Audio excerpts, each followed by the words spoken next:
I always wanted to travel the world. I wanted to go away and study abroad. I still want to. I ended up going to London in France. I got to go to Paris. It was awesome. I don't know if my mother would have been able to afford that if it was like a regular trip. I don't know. That's a life-changing experience, I guess, because a lot of kids my age wouldn't be able to go on a trip like that. Coming from where I come from, I would say.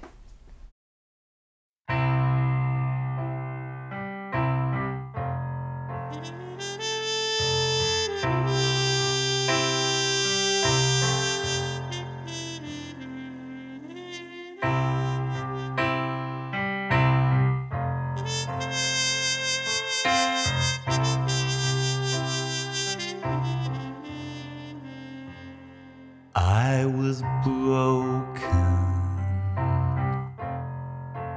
and you came,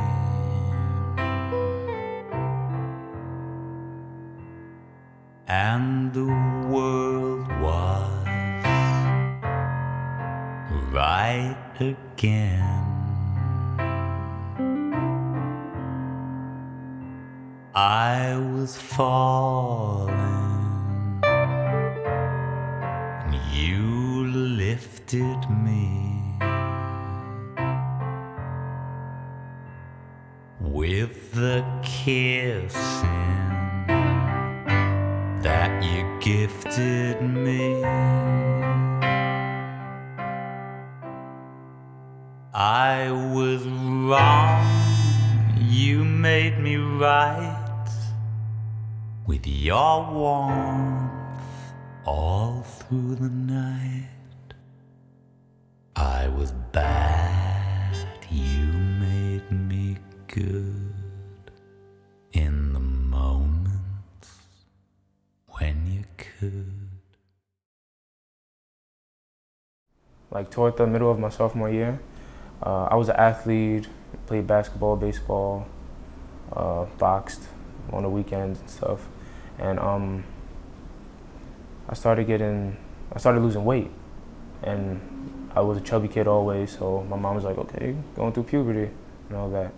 And I thought it was from the exercise, and I would feel fatigued a lot and be tired for no reason usually. And I was young, so it really didn't bother me, but I started getting night sweats, and like I couldn't sleep, and I had like really bad pains in my stomach. I would tell my mom about it. She would say, oh, you just ate something bad. Just lay down, relax your body, take a bath, rest, and all that.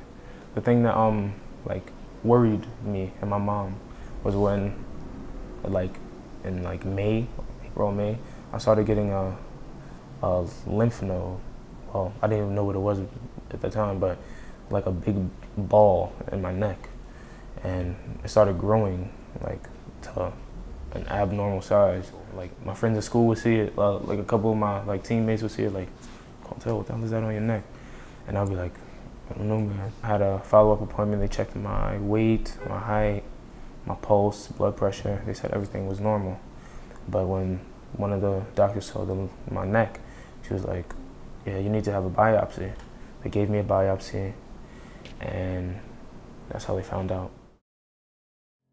I was bad, you made me good in the moments when you could. I was drowning. Every Friday night when I was in high school, me and my siblings would go to youth night at my church. And they called me at like 7 in the evening, and the results were in. And I was at home, and I got the call, and they were, Miss Jones, we need you to come in tomorrow and bring Quantel. I said, well, this is strange that you're calling me this late, so it must be something. He said, well, we don't want to discuss it with you over the phone. I said, is it cancer? He said, well, we don't want to discuss it. I said, is it cancer? And she said, yes, it is. We need you to come in tomorrow and we'll talk about treatments. And I said, okay. And I left the house. I went to the church where you were. And you were surrounded by all your peers and your church family, our church family. And we prayed. And we told you there in the sanctuary. And that's how I informed you that you had cancer. At first, I was like, what? Like, I didn't know how to take it. But she started crying and saying, it's okay, and hugging me. And I broke down when she started crying because I was like, shit, like, my mom is crying. I remember the face that you made, and you didn't so much break down, but there was a, why me?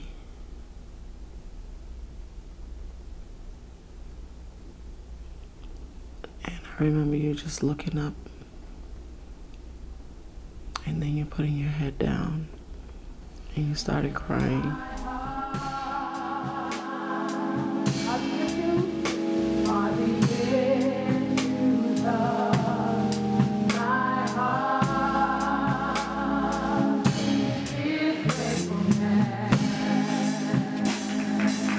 Flowing from my heart, on the edges of my heart is gratefulness. I remember the first time I met you. You actually had a very far advanced form of Hodgkin's disease. You looked well. You looked better than your scans suggested.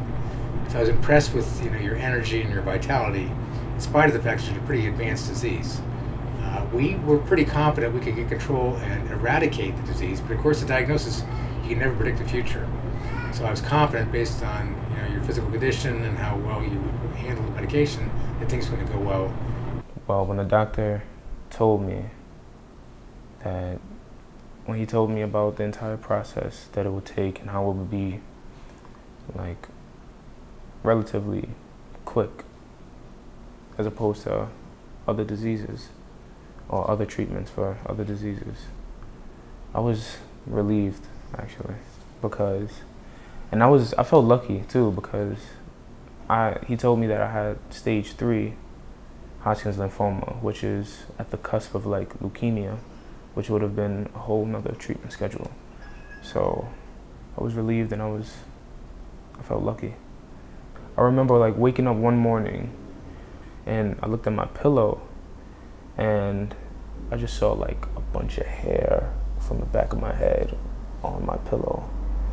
And I got like really scared, and that's when it was like, shit, it's happening.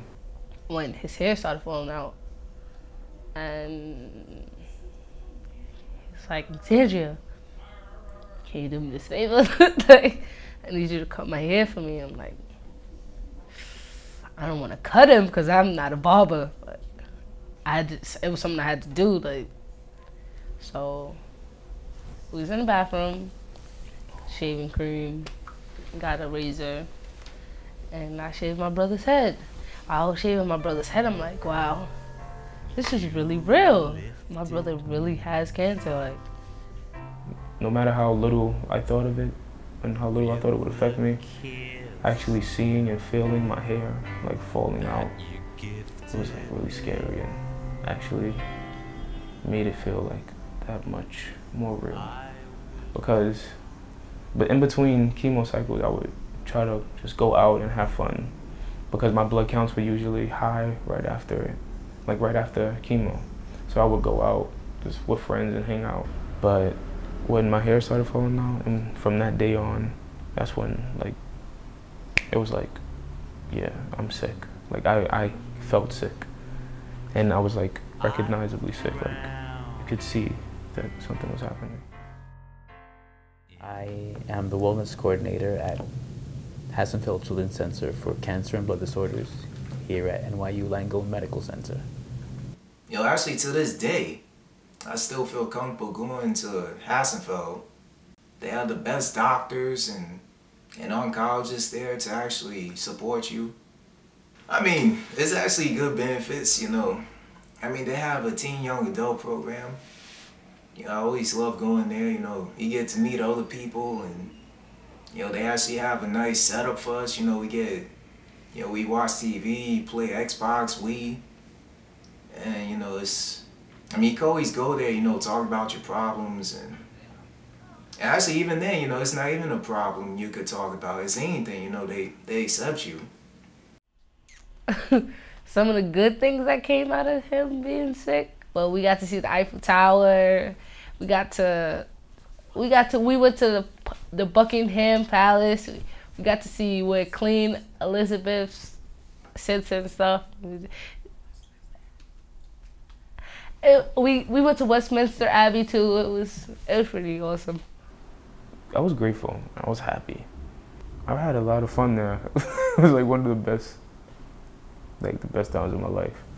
So September 15th, we're having Survivorship Fair. It's the first ever NYU Langone Clinical Cancer Center sponsored event. We want to reach out to young adult survivors and, you know, see what kind of things that they need education about or need more information about in order to continue on that path, you know, to what it is to be a survivor. This is the Cancer Survivors Cruise event that I'm invited to. There's a bunch of survivors here, a bunch of doctors, a few keynote speakers that we have. There's food, fun, and it's gonna be a good time. I'm sure I'm gonna know a few people here.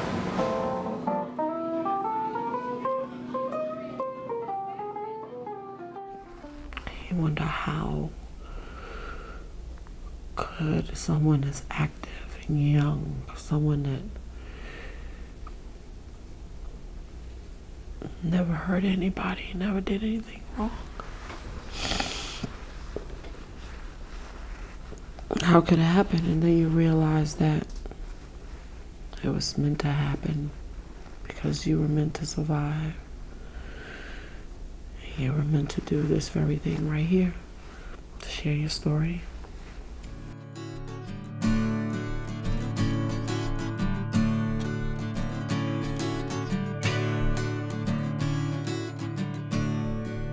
There's some modern witchcraft like I've never seen. One moment we was dancing naked on a city street. The next thing that I know, we're washed up on a beach in a broken spell.